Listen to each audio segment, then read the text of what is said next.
This is called In a Nutshell. 8, 9, 10. Month after month, it seems so little is happening, and then, okay, let's get her started. Remember to breathe. Focus and breathe. Everything begins inside the womb. For some, the contractions cause pain, but for the rest of us, it's just a container. We are determined to sustain. We take a slow ride on a slow boat, looking for a golden bowl to hold all the fruits of our labor. Aided by an easterly sea breeze, we push along in peaceful security and the comforting support of our neighbors. A sudden, unexpected rush of a hurricane wind knocks the very foundation of our journey, and there are consequences. The turmoil and flooding have left us stranded on the rocks just outside our comfort zone. But we come to our senses, and we find we're docked just 2 or 3 miles closer to our destiny. The clock says we've arrived unexpectedly early by a minute or 2. Perhaps it's a day or even a year, but this is a minimal distinction. In shock and in fear, we abandon our path, only to find a virtual jungle, complete with 1,000 middle-aged runaway elephants escaping from their inevitable extinction. Yes, their numbers are dwindling far faster than expected, and we determine the reduction is natural, but far less than acceptable. And I told you, for some, contractions are painful. Stop, focus, and breathe. The road from here is filled with winter potholes, covered with fig leaves and lined with temptation apple trees and samples of things that should and shouldn't be. There is an abundance of essentials that just happen to reside just out of the reach of those who really need them. It's no wonder all the good eggs and cuckoo nuts are scrambling, and the squirrels and chipmunks are hunkering all their worldly possessions in their faces, and the beavers are bunkering just below the surface. They need to steer clear of the little mosquitoes who buzz through security without their IDs and share their disease with the rats who are racing and chasing their tails.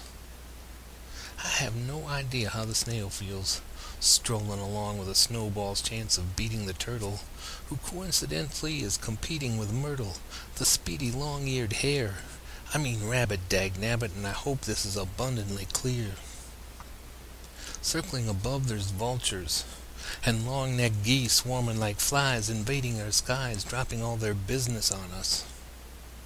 And 10,000 too tall, two-nosy, long-necked giraffes are looking over our fences and over our shoulders, invading our privacy, all the while blocking our one good shot at what really matters to us.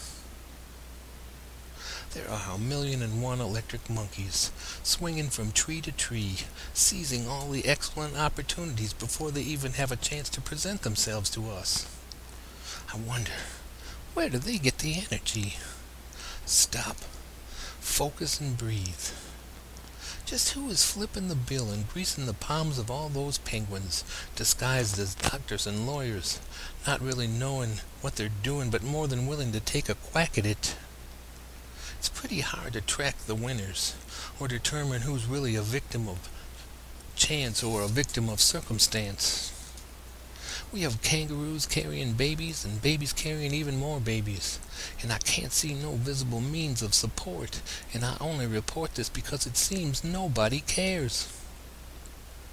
There's a need for a break to contemplate and consultate with the wise old owl, who just happens to reside in a tall oak tree, located in an isolated place in an obscure spot that nobody knows.